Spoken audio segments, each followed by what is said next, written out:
ऊर्ध्वगामी चक्राकार मार्ग के बिल्कुल अभी आज का हमारा लास्ट क्लास है और ये जो लास्ट क्लास है, लेकिन मुझे नहीं लगता कि ये लास्ट होना चाहिए, क्योंकि ये क्लास भला ही लास्ट हो, लेकिन हमारा चिंतन मनन ये सब बातें हमारे चलती ही रहनी चाहिए, क्योंकि ये एक ऐसी शुरुआत है जो हम सृजक मन की यानी एक अभिव्यक्ति है। सृजक मन जैसा हमने पहले देखा है कि सृजक मन क्या होता है, स्वतंत्र होता है। सृजक मन कुशल होता है। सृजक मन नव निर्माण करने वाला होता है, नई नई चीजें निर्माण करना होता है।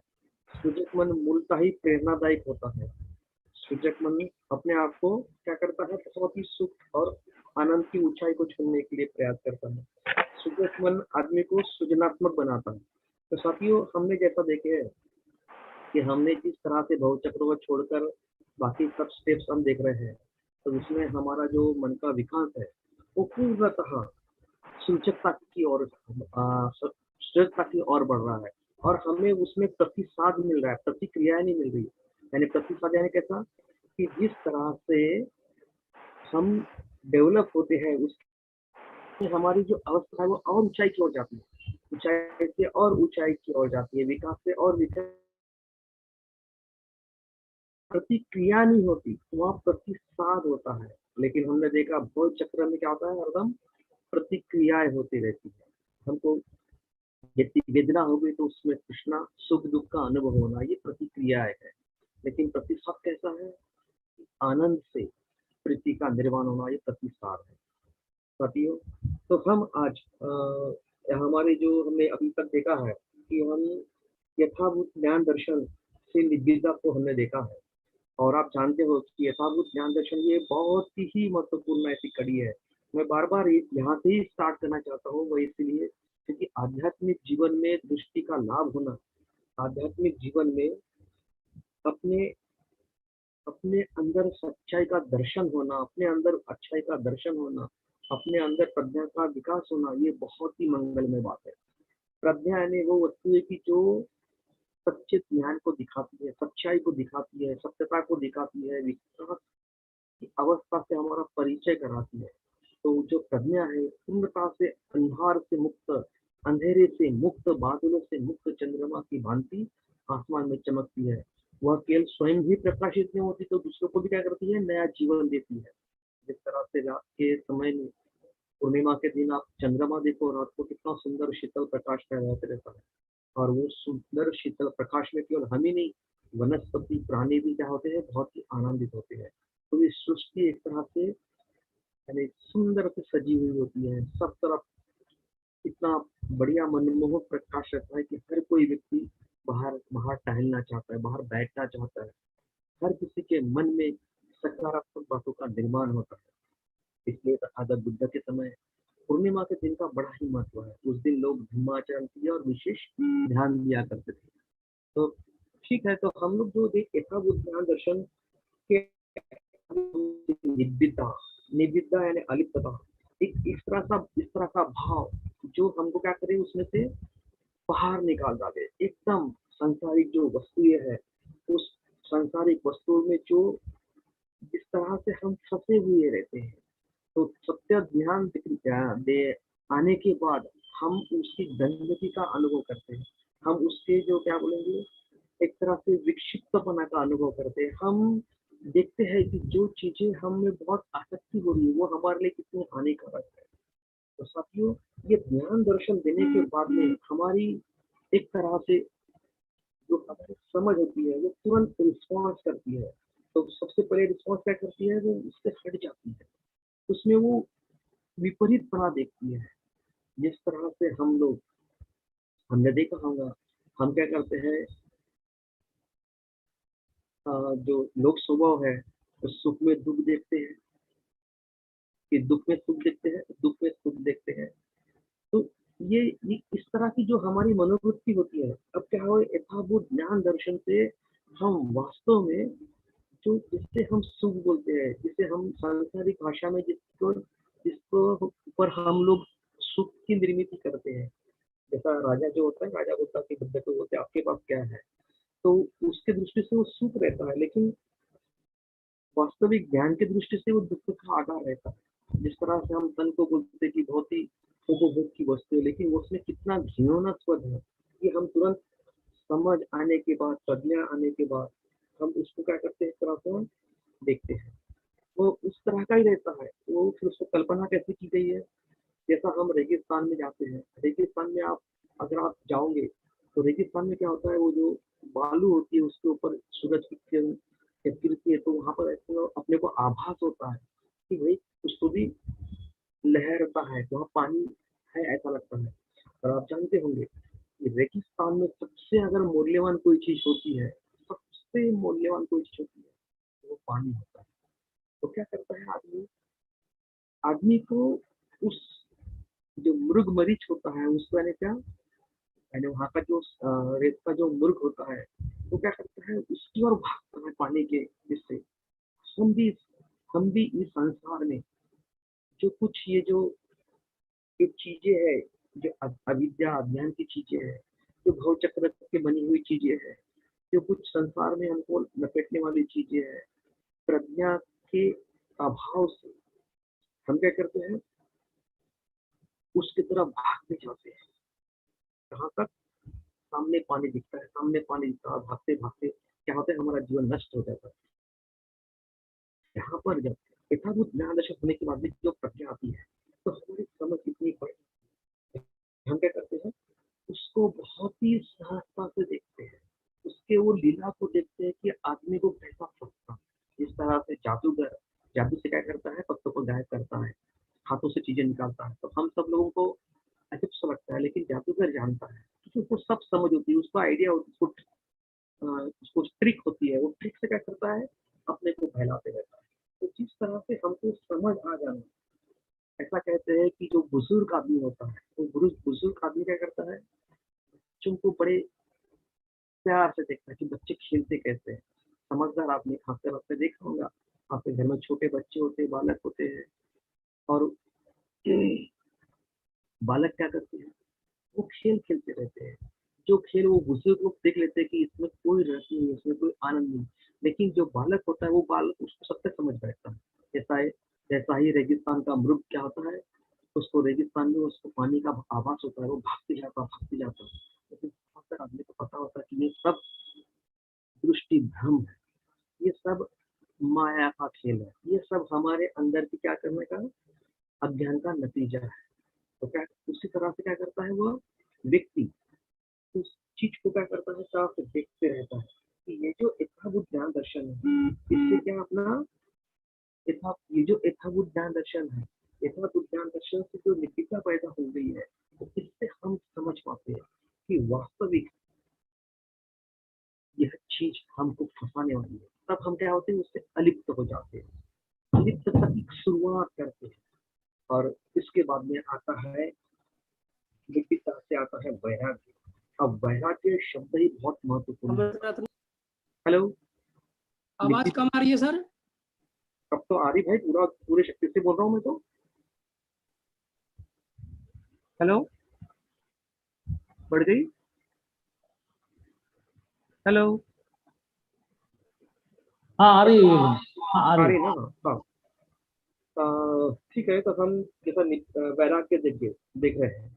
तो ये जो वैराग्य है, ये वैराग्य इसकी ही मतलब, ये जो निब्बिदा की जो परिपूर्ण अवस्था हो जाती है, हम पूरी तरह से उसमें परिपूर्ण हो जाते हैं। उस तरह से पूर्णता हमें ज्ञान की प्राप्ति होती, पूरी तरह से हमको अनुभव आता है। और अनुभव के बाद में हमारा अंदरूनी मन, हमारी मानसिक शक्ति क्या करती है, एक तरह से वैराग्य की ओर झुकती है। तो संसार जन्य जो वस्तुएं होती है, वो संसार जन्य वस्तुओं की एक तरह से हमारे मन से पूर्ण तरह से विमुक्त हो जाते हैं, हम मुक्त हो जाते हैं। मुक्त रहने कैसा है कि जो भौतिक वस्तुएं है उसकी ओर हम अभी आकृष्ट नहीं होते। जैसा हमको तिटकारा आ गया, हमको देख लिए कि हमने, तो ये पूर्णतः से मुक्त हो जाना। जैसा आपको पता होगा कि सिद्धार्थ जब कहते हैं, मतलब सिद्धार्थ जब पहली बार ज्ञान प्राप्त होने के बाद में अपने पास आश्रम में बैठे हुए थे, और यश यश जो होता है, यश क्या करता है, ये बहुत ही धनी युवक होता है। यश के यहाँ इतने मतलब अमीर अमीर होता है यश कि उसके मम्मी डैडी उसके लिए 3-4 प्रकार का महल बनाते हैं। और वहां पर क्या करता है, यश को हरदम सुख और सुविधा में रखा जाता है। यश जब देखता है रात को उठकर कि वो जो नर्तकियां कैसी पड़ी हुई होती है, क्योंकि वहां पर सोने के लिए जगह मतलब जगह नहीं होती, होता उसके उसका मनोरंजन करते करते करते करते नशे में वो सब लोग सो जाते। तो बहुत सारे लोग जो जिसे हम काम जिसको हम मनोरंजन करने वाले होते, जिसको हमको तृष्णा से बढ़ाने वाले लोग होते हैं, संगीत वाले, ये सब लोग ऐसे अस्त व्यस्त पड़े होते हैं। यश उठता है, यश देखता है उनकी अवस्था को कि किसी का शरीर खुला पड़ा हुआ है, किसी के मुंह से लार निकल रही है, कोई आंखें खोल के सो रही, कोई घोर रहा है, स्नोरिंग कर रहा है। और वो देखता है कि अभी कुछ समय पहले जो मैंने देखा हुआ चीज थी, या कुछ 2 घंटा 3 घंटा पहले जो मेरे सामने जो टिटकलियां करने वाली लड़कियां थी, या ये जो मौसम था वो कैसा था, किस तरह से मुझे बांध रहा था, लेकिन आज कैसा है। यश जैसे ही वो देखता है, उसके दिल में भयानक वैराग्य की उत्पत्ति होती है। और यश क्या करता है, तुरंत वहां से अपने जो बहुत अमीर होता है, तो सोने की जो उसके सैंडल होती है वो पहनकर बहुत तेजी से हमें वहां से निकल पड़ता है। और निकल पड़ने के बाद में वो बोलता है कि मुझे कहीं सुख नहीं मिल रहा है, मुझे कहीं आनंद नहीं, मुझे कोई सहारा नहीं है, मैं इन खतरनाक जगहों में फंस गया हूँ, मैं कैसे अपने आप को बचाऊं। ऐसा बोलते बोलते बड़बड़ते हुए जंगल से जाते रहता है। और बुद्ध वहां पर ध्यान करते रहते हैं। तो बुद्ध बोलते हैं, यश आ जाओ, मैं तुमको शरण पा देता हूँ। तो कहने का अर्थ है जो वैराग्य होते हैं, वैराग्य का प्रभाव इतना प्रभावशाली होता है कि हमने संसार जन्य वस्तुओं में हमने अभी तक क्या देखा है, हमने उसमें ही सुख देखा। लेकिन वास्तविकता में संसार जन्य जो वस्तुएं जो हमको आसपास निर्माण हो रही है, जिसे हम अपना कह रहे हैं, जो मकान बना रहे हैं, जो घर बना रहे हैं, जो अपनी सुरक्षितता की दृष्टि से, अपनी इस दृष्टि से हम उसको अच्छा कह रहे हैं, तो क्या करता है वह टेम्पररी रहता है, वह छोटा सा होता है, उसका कोई भी यानी हमको चिरंतकालिक सुख देने वाला नहीं होता। तो इसका हमने गलत देखे नित्यता में, और इसकी अलिप्तता देते हैं। और इससे क्या होता है, हमारा मन पूर्णतः से वो अलिप्तता को पूर्णतः से पकड़ लेता है, उसका प्रभाव बिल्कुल भी हमारे ऊपर नहीं होता। ऐसा कहते हैं कि जिस तरह से तथागत तथागत बुद्ध जब ये संसार को देखते हैं, तो बुद्ध क्या करते हैं कि हर व्यक्ति के अंदर क्या अच्छाई है वह देखते हैं, उसके अंदर क्या वो छोड़ सकता है, उसके अंदर कौन सी क्षमता है जिसको छोड़ने से उसका आध्यात्मिक जीवन का निर्माण हो जाएगा, इस चीज को वो देखते हैं। तो वैराग्य को इसी तरह से अंदाज में लिया जाता है। वैराग्य यानी जो हमारे अंदर की जो अकुशल जो बातें हैं, उसको पूरी तरह से मुक्त करना। तो क्या देखना हमने, हमारी कुशल बातों को देखना। तो ये जो वैराग्य है, ये वैराग्य आदमी को एक तरह से जो चीज अपनी जो अलिप्तता की भावना होती है, जो अपनी एक तरह से हमारा जो भावनिक यानी क्या बोलते हैं तिरस्कृतपना होता है, वो परिपूर्ण हो जाता है। अब हम उसमें रम नहीं जाते हैं, तो हम क्या होते हैं, उससे पूर्णता से मुक्त हो जाते हैं। उसका संस्कार का हमारे ऊपर प्रभाव नहीं होता। तो ये जो अवस्था है, पूर्णता से मुक्त होने की अवस्था, मतलब अपने को लगेगा कि कहीं ये एक तरह से बहुत ही यानी क्या बोलते हैं उसको, निर्जीव की अवस्था तो नहीं है। सदियों वह ऐसा नहीं रहता, वो बहुत ही विकसित ऐसी अवस्था होती है, वो सृजनशील की अवस्था होती है। तो इसके पहले की जो अवस्था है, वैराग्य न होने की पहले की जो अवस्था होता है क्या, उसमें हम क्या करते हैं, उसमें हम बंधे रहते, एक तरह से हम स्वतंत्र नहीं रहते, एक तरह से हम उससे बंधे रहते। लेकिन यहाँ पर आदमी पूर्णतः से क्या होता है, स्वतंत्र हो जाता है। तो बहुत ही यानी जो इसे कहेंगे वैराग्य जो है, ये वैराग्य अपने अंदर की उच्च प्रकार की अविचलितता की अवस्था है। अब उसको अगर हम आध्यात्मिक दृष्टि से देखा जाए, तो अगर आप देखोगे कि बुद्ध जब अ, ध्यान प्राप्त करते करते समय, जब वो आखिरी स्टेज में थे, तो मार क्या करता है, पूरी सेना के साथ बुद्ध के ऊपर क्या करता है, अतिक्रमण करता है।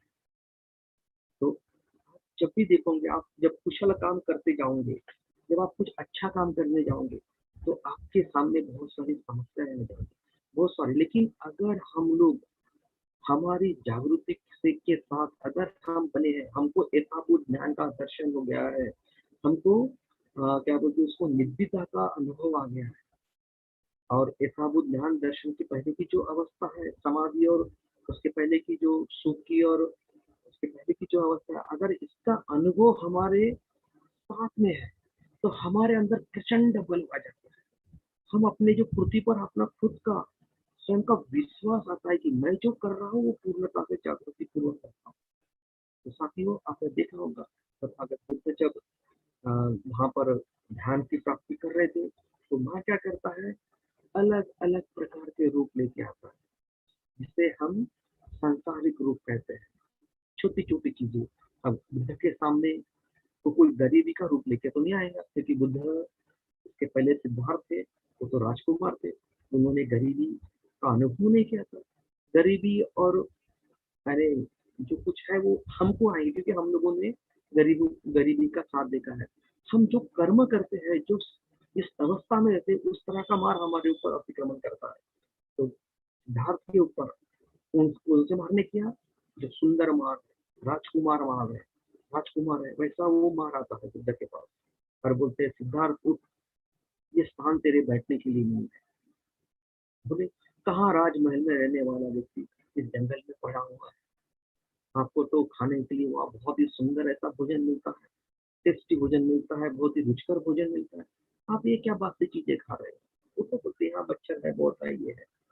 लेकिन आप राजमहल में कितने सुंदर थे, कितने अच्छे थे, आपके यहाँ इतने नौकर चाकर थे। तो तथागत बुद्ध उसकी दखल भी नहीं लेते, उसका तरफ ध्यान भी नहीं देते। फिर मार को बड़ा गुस्सा आ जाता है, मार क्या करता है, बहुत ही सुंदर सुंदर अपनी कन्याएं देखता है, क्योंकि सिद्धार्थ जब युवक थे वहां पर बहुत ही सुंदर सुंदर ऐसी महिलाएं थी। तो ये सिद्धार्थ के मन के ही भाव है जो हमारे सामने प्रकट होते थे, उनके सामने प्रकट होते हैं। तो मैंने कहा, मैं इसलिए कहता हूँ कि हम जो कृति करते हैं, वह कृति का वास्तविक परिणाम हमारे मन पर होता है। आप छुप के करो, कैसे भी करो, आपने जो जो किया वो आपके सामने आना ही आना है। और जब आप सकारात्मकता की तब बढ़ोगे, तो जो आपने अजागरूकता पूर्वक कृति की है, वह कृति ही क्या करेंगी, आपके सामने आएगी। लेकिन मेरे भाई और बहनों, आप कुशल भी काम करते हो, आप अच्छे भी काम करते हो, अगर आपने जागृति पूर्वक अच्छा काम किया, जागृति पूर्वक कुशल कार्य किए, तो वही आपका बल होता है। तो सिद्धार्थ के ऊपर ऐसे बड़े बड़े मतलब मार सेना करता है, लेकिन सिद्धार्थ अपने कुशल कर्म के साथ जो पुण्य कर्म उन्होंने किया, जो अच्छे कर्म किया है, वो केवल इसी जन्म में नहीं, तो इसके पहले कई जन्म तक किया है। हमें अगर हम कुछ करना चाहते हैं, तो हर दिन हमने पुण्य कर्म करते रहना चाहिए, हमने हर दिन सूजक मन का अभ्यास करते रहना चाहिए, हम हर दिन धर्म का आचरण करते रहना चाहिए, हम हर दिन लोभ द्वेष मोह के विपरीत दान, ज्ञान और मैत्री का अनुभव करने का प्रयास करना चाहिए, क्योंकि यही बल हमको क्या करेगा, आगे चल के हमारा साक्षी होगा, आगे चलकर हमको मदद देगा, आगे चलकर हमको आत्मबल देगा, आगे चलकर हमको हमारा विश्वास पैदा करेगा। तो ये जो वैराग्य है, अब तथागत उस सब चीज से मुक्त होते हैं, लेकिन ये छोड़ना नहीं चाहते। ये जो मार है, फिर से कई अलग अलग प्रकार से उतने हाईएस्ट लेवल पे जाके वो फिर से करना चाहता है, लेकिन उससे पूर्णतः से मुक्त होते, पूर्णतः से उस चीज को छोड़ देते हैं। और साथियों, ऐसा कहते हैं उनका जो चित्त है इतना सुंदर हो जाता है, इतना सकारात्मक हो जाता है, कि मार क्या करता है, जो जो शस्त्र उनके ऊपर फेंकता है, जो जो हल्ला उन पर करता है, तो उनके पुण्य कर्म की आभा इतनी बड़ी होती है, उनके पुण्य कर्म का जो फल है इतना प्रभावशाली होता है, कि वह जो क्या बोलते हैं, वो जो शस्त्र है, या वो जो आरोप है, या वो जो चीजें है, तो जैसे बुद्ध के नजदीक आते हैं, उसका रूपांतर फूलों में हो जाता है। तो आप देखते होंगे कि सृजक मन कितना प्रभावशाली है, सृजक मन कितना सुंदर है कि अगर कोई आपकी हानि भी करना चाहता है, तो हानि भी आपके लिए क्या होती है, लाभदायक हो जाती है। वो इसलिए लाभदायक होती है कि वो आपकी ही पूजा करती है। तो बुद्धा के ऊपर जो पुष्प जो शस्त्र उनके ऊपर फेंके जाते हैं, तो वो क्या करते हैं, वो शस्त्र का प्रभाव पूर्णतः नष्ट होकर, पूर्णतः साफ सुथरा होकर कुशलता में परिवर्तित हो जाते हैं। इसको कहते हैं वैराग्य। ये जो वैराग्य है, ये इस तरह की अवस्था है कि जो नकारात्मक बातों का पूर्णतः क्या करना, शमन हो जाना, जो नकारात्मक बातों का। लेकिन केवल ये यहाँ पर भी नहीं छूटता है साथियों, तो ये इससे और थोड़ा आगे बढ़ता है, क्योंकि अब ये हमारी जो कृति है, हमने जो किए गए कर्म है, लेकिन हमारा आज भी चित्त और मन क्या है, अभी भी सांसारिक अस्तित्व के इसमें थोड़ा सा उलझा हुआ रहता है। अभी भी हमारी जो समझ है, वो समझ थोड़ी और शुद्ध होने की बाकी रहती है। तो उसके बाद में जो 10वीं पारी आती, वैराग्य से विमुक्ति की ओर आती बढ़ती, विमुक्त होता है, पूर्णता से मुक्त होता है। तो यहाँ पर विमुक्त यानी क्या है कि अपने स्वयं के बारे में क्या करने का, पूर्णतः से बंधन को तोड़ डालने का, पूर्णता से। तो उसमें इसमें खासकर अभी ये जो अभी आने वाले जो विषय है, ये स्वयं यानी कैसा, जब तक आप अच्छा मेडिटेशन नहीं होगा, जब तक आपकी समझ अच्छी बढ़ेगी नहीं, जब तक आप उसका अनुभव नहीं लोगे, उस समय तक हमको ये केवल शब्द ही मानना है। ऐसा कहते हैं कि इसका जो अनुभव है, इसका अनुभव एक तरह से हमको समझने के लिए हमारी जो श्रद्धा हमको और बढ़ानी चाहिए, हमारा जो प्रज्ञा का विकास हमें और करना चाहिए। हमने बार इस पर चिंतन करना चाहिए, मनन करना चाहिए, और अलग अलग पद्धति से विचार कर और इस पर क्या करना चाहिए, स्वयं की समझ को डेवलप करना चाहिए। तो इसमें क्या करते हैं, विमुक्ति। इस विमुक्ति के बारे में मतलब इसमें क्या बोलते हैं, अपने किताबों में बड़ा ही सुंदर है। तो उसमें दो प्रकार की बात बताई, एक चितो विमुक्ति और एक प्रज्ञा विमुक्ति। तो मैंने पहले ही कहा कि हम इसके बाद में वैराग्य में हम हमारे पूरे इसमें से क्या होते हैं, मुक्त हो जाते हैं। लेकिन हमारा जो चित्त होता है, तो चित्त कब होता है, चित्त चित्त और मन चित्त और मन एक ही है। लेकिन मन मन की जो बात है, वो मन की बात जो इसी समय स्टार्ट हो गई, लेकिन चित्त की बात क्या होती है, पहले से उस पर यानी हम ऐसा मान लीजिए कि हमारे पिछले कई कर्मों का परिणाम से बना हुआ हमारा जो मन है, उसको अपन चित्त बोल लेते हैं, अभी का नहीं। इससे पहले जो हमने भूतकाल में जो जो कर्म किए हैं, उससे जो परिणाम है, अभी यहाँ से इससे क्या होती है, पूर्णता से मुक्त होती है, भावनिक और मानसिकता की पूर्ण विमुक्ति। जो भावनिकता जो हमें बसी हुई है, जो भावना हम में है, चित्त जो हमारा तैयार हुआ है, जो चित्त हमने धारण किया है, तो उस चित्त की हमारे को पूर्णता मुक्ति होती। तो अपने को जो मानसिक जो अवस्था है, संस्कारित जो अवस्था है, मानसिक, इसको बहुत सुंदर, भावनिक और मानसिक वस्तुनिष्ठता की पूर्ण विमुक्ति। अभी ये शब्द मैं पहले कहा था कि आपको चित्त समझने के लिए भावनिक, मानसिकता, वस्तुनिष्ठता, उसको समझने के लिए आपको थोड़ा सा भी अनुभव करना पड़ेगा। आपको थोड़ा सा भी एक सैद्धांतिक लेवल पर ही आप सुन लो, सैद्धांतिक लेवल पर। लेकिन जब आप सचमुच डेप मेडिटेशन करोगे, जब आप क्या बोलते हैं उसको, विपश्यना का ध्यान करोगे, जब आप सत्य मार्ग को देखना चाहोगे, तब आपको लगेगा कि आपका मन किस प्रकार से, आपको आप अभी भी आपने कुछ चखा नहीं होगा, लेकिन आपको अभी भी वो पुराने स्वाद कैसे आते हैं, मतलब आपके कई जन्म के पहले के। तो आपका जो मानसिक है, वो आज भी क्या है, खुला होती है, क्योंकि अपना जन्म ही क्या होता है, इंद्रिय जन्म जानी से होता है। तो हमारे हजारों साल, लाखों साल हम इसका ही अनुभव करते रहे।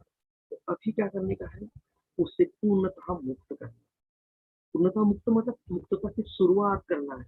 विमुक्त की क्या करना है, शुरुआत करनी है। अभी हम मुक्त नहीं हुए हैं।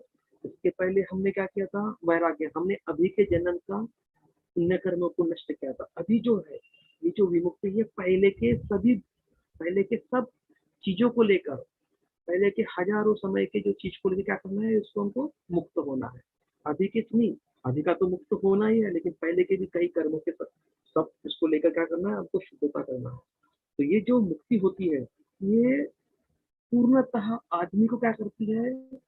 हल्की कर देती है। पूर्णतः आदमी को नए इसमें तब्दील कर देती है। और कुछ दूसरी बात है कि प्रज्ञा नहीं होती। जो कुछ हमारा मिथ्या दृष्टिकोण है, जो कुछ हमारा अज्ञान है, जो कुछ हमारे भ्रामक और क्या बोलते इसको, यानी शंका कुशंका तत्वज्ञान है, जो कुछ हमको भ्रमिष्ट करता है, यानी क्या बोलते मन में, यानी कंफ्यूजन पैदा करता है, एक समान लगता है, मतलब हमारी क्षमता उतनी नहीं रहती है। तो ये सब चीजों से क्या करता है? पूर्णतः मुक्त करता है, या यूँ समझो मुक्ति की शुरुआत करता है। एक तरह से वैराग्य होने के बाद जब हम इतनी सुंदर चीज को जब धारण कर लेते हैं, पूर्णतः से साफ सुथरे होते, तब जाकर अब इन अंदर की चीजों पर काम करना पड़ता है। तो ये तो चेतो विमुक्ति और होती है प्रज्ञा विमुक्ति। तो ये अपना मत, अपने तत्व ज्ञान, हम उसे चिपके नहीं रहते, हम उससे एकदम जड़े हुए नहीं रहते, उससे हम फंसे हुए नहीं रहते। तो हम स्वतंत्र होकर उसको चिंतन कर सकते हैं, स्वतंत्र होकर उसके सही ज्ञान को हम पकड़ सकते हैं। तो यह जो अवस्था है, ये अवस्था यानी ही पूर्णतः मुक्ति की अवस्था, ऐसा कहते हैं। तो फादर बुद्ध कहते हैं कि मेरे धर्म की कोई भी शिक्षा आप लो, तो उसका एक ही आस्वाद है, वो है विमुक्ति का आस्वाद, यानी पूर्णतः से स्वतंत्र का आस्वाद। चेतो विमुक्ति और प्रज्ञा विमुक्ति, तो जो हमारे अंत बाह्य जो सब चीजें हैं, उनको पूर्णतः से स्वतंत्र रखना। पर ये शब्दों में इतना सरल नहीं है साथियों। जैसा कहते हैं कि महासागर, अभी महासागर में पानी कहाँ से आता है? सभी तरफ से बहकर पानी वहाँ इकट्ठा होता है, और वो कुछ छोटा होता है क्योंकि बहुत गहरा होता है। ये गहरा होने के बाद उनका जो कहीं पर भी पृथ्वी के चारों तरफ जितने भी महासागर है, तो महासागर की अगर टेस्ट किया जाए तो उसमें क्या बनता है? नमकीन पन होता है, उसमें नमकीन सा होता है। तो बोलते हैं ये मेरी कहीं का भी पानी लो तो वो नमकीन होगा। वैसे ब्रह्म का कहीं का भी आप कोई भी चीज लो, आर्य अष्टांगिक मार्ग लो, सप्तभुजांग लो, कोई भी सूक्त लो, सभी चीज क्या करती है? आदमी को विमुक्ति की ओर ही बढ़ाती है, आदमी मुक्ति की ओर बढ़ाती है, आपको शुद्धता की ओर बढ़ाती है, आपको पूर्णता संस्कारित से अलिप्तता की ओर बढ़ाती है, आपको असंस्कारित कर देती है। आपके अंदर कोई भी पिछला कर्म क्या करती? कर्म का प्रभाव नहीं होने देती। आप पूर्णता से किसी से बंधे हुए, किसी किसी के अंडर में या किसी के धागों से बंधे हुए पतंग की तरह नहीं होते। आप पूर्णता से मुक्त होते हो, जो अपने ज्ञान के, अपनी शुद्धता के, अपने अच्छे आचरण से क्या करते हैं? आप बढ़ते जाते हो। तो साथियों, जैसा मैंने कहा, कल ही मैंने कहा था कि ज्ञान कैसा होता है? एक बार ये जब तोड़ने के बाद में वो बुद्धि की ओर बढ़ता है, सूरज की ओर बढ़ता है। तो यहाँ पर अभी वो अपना जो स्वयं का अस्तित्व है, यह भी छोड़ देता है। आगे की जो स्टेप्स है, आने वाली जो स्टेप्स है, वो आसवशद ज्ञान है। आश्रव से मुक्त, आश्रव यानी हमारा जड़त्व, हमारा बंधन। हमने जो कुछ अपना स्वयं का, स्वयं स्वयं बोलने से अपने खुद की जो एक तरह से पहचान भी बनाई है, हम एक तरह से मैं कहता हूँ, इस सबसे मुक्ति की बात आती है। तो इसमें कहते हैं आशौष ज्ञान, यानी वह ज्ञान जो पूर्णता से आश्रवों से मुक्त होता है। तो ये आश्रव यानी एक तरह से बड़े बड़े क्या बोलते इसको, यानी बड़े बड़े जो समुद्र की तरह हमारे मन के ऊपर प्रभावशाली बना रहता है। अब समुद्र कितना बड़ा होगा, उतना पानी का वेट कितना होगा, वैसे आश्रव का वेट हम पर होता है। और आश्रव क्या होते हैं? वो आश्रव होते कामाश्रव, यानी कृष्णा का। हमने जो कुछ हमने जो कुछ अब तक कई जन्मों से करते आ रहे हैं, तो ये क्या करेंगे? इंद्रियजन्य तृष्णा के वश करते आ रहे हैं। हमने आज तक, हम अभी भी जो कर रहे हैं, वह तृष्णा का एक भाग है। लेकिन अब हम इस तृष्णा को सकारात्मकता में तब्दील कर रहे हैं। हम आखिर कृति कर रहे हैं, लेकिन वह कृति तृष्णा की नहीं रही। तो आप सकारात्मक करें, लेकिन फिर भी हमारी जो तृष्णा है ये यहाँ तक रहती है। जिसे कहेंगे मैं पना, मैं का जो भाग है, मेरा अस्तित्व, मेरा समय, मैं हूँ। और जिसे क्या कहेंगे, मेरा जड़त्व समझो, ये है काम रूपी तृष्णा। हमें जो काम रूपी तृष्णा है ये हमको कोई पढ़ाता नहीं है। तो क्या होती है, कहीं ये आशोषण है। इतने हजारों साल, मतलब समंदर के वेट के इतने हमने जन्म लिए है। समुद्र के में जितना भी जल है उतना हमारा पिछला कर्म है। लेकिन ये सब कर्म का एक भाव, एक तरह से ज्ञान आज भी हमारे क्या है ऊपर बैठा हुआ, इतना बड़ा हमा।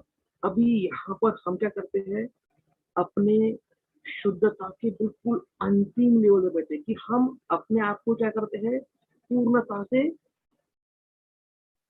चारों तरफ दिखा देते हैं, चारों तरफ फैला देते हैं अपना भी खुद का अस्तित्व। हम यहाँ हैं। तो ये हमको रोकने के लिए तीन आसव होते, कामासव यानी काम रूपी तृष्णा, जो हमको पंच ज्ञानेंद्रिय से मिलती है, क्योंकि हमने शरीर धारण किया, आंख नाक कान उससे हम लेते, तो हम उसके लिए तृष्णा का हमारा एक भाव होता है। उसके बाद में जो होते हैं काम, काम के बाद में भव, यानी हमको कुछ तो भी नया होना, हमको कुछ तो भी और अच्छा होना। हम अपने आप को अच्छाई में क्या करते हैं, स्थापित करने का प्रयास करते हैं। अंत में हम हर समय अच्छाई की तरफ। लेकिन यहाँ पर ये जो कामाश्रव, भवाश्रव और अविद्याश्रव है, इसमें हम क्या करते हैं, उस अस्तित्व को भी रखते नहीं है। हम अपने आप को और अच्छा बनाने के भी ऊपर चले जाते हैं। मतलब हम अच्छा बन तो जाते हैं, लेकिन वो बनने में जो तृष्णा होती है, जो हमारा आश्रय होता है, उससे भी हम पर जाते हैं, यानी शून्यता की ओर बढ़ जाते हैं। जीरो, मतलब अभी शून्यता समझने के लिए हमको बहुत समझ आएगा। केवल हम इसको इसी बात में देख लीजिए कि हम हमारा अस्तित्व को क्या करते हैं, ये सभी संसार में, ये सभी जो संसार की जो खालीपन है उसमें क्या करते हैं, हम लोग बिखर जाते हैं। हम लोग उसका जो भाव है और अपने चित्त का भाव वो एक हो जाता है। उसका जो नेचर है और हमारा नेचर एक हो जाता है। इसलिए बुद्ध का नेचर कैसा था, नैसर्गिक था। वह इसलिए वहां पर के जो सभी लोगों को एक निगाह से देखते थे। वो अलग अलग नहीं, अलग अलग पता, वो अपनी तरह भेदाभेद नहीं करते थे कि ये स्त्री है, ये पुरुष है, ये भंगी है, ये ब्राह्मण है, ये काला है, ये गोरा है, इसने ये कर्म किया, उसने वो कर्म किया। इस भाव में नहीं पड़े। तो वो क्या देखते हैं, उसका नेचर देखते हैं कि उसको निसर्गता से जो अच्छाई है, जो सुंदरता है, उसमें मैं कैसा प्रत्यय कर सकूं। तो ये जो है भाव, ये भाव यहाँ पर आता है। तो जो तीसरा है वो अविद्याशव। अविद्याशव यानी आध्यात्मिक अध्ययन।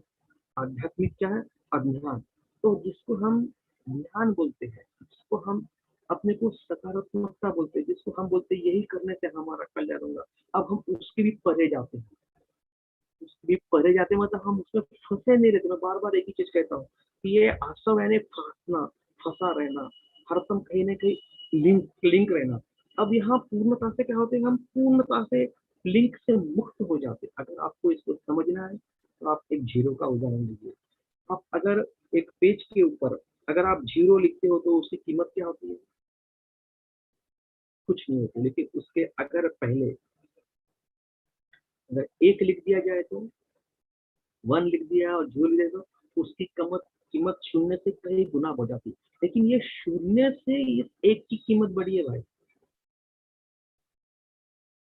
आपका ये जो ज्ञान है, आप जब अगर प्रयास करोगे तो ये शून्यता को आप समझोगे।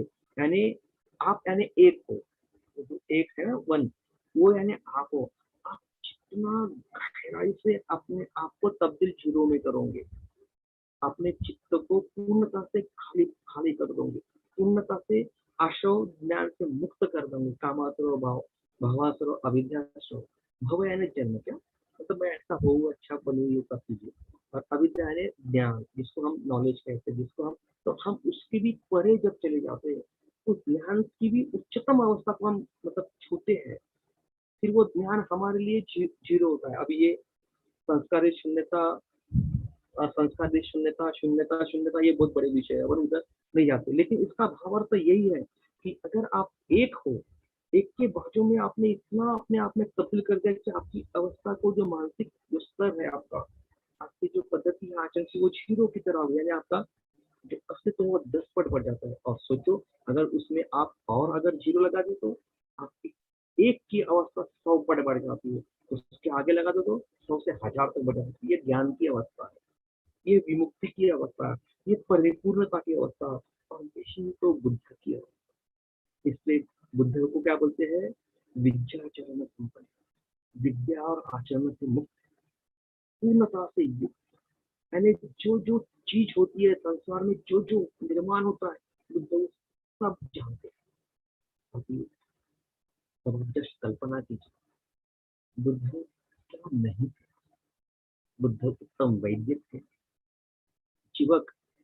जब तथागत बुद्ध का मतलब जीवक सेवक था, हरदम बुद्ध की सेवा में लगा रहता था।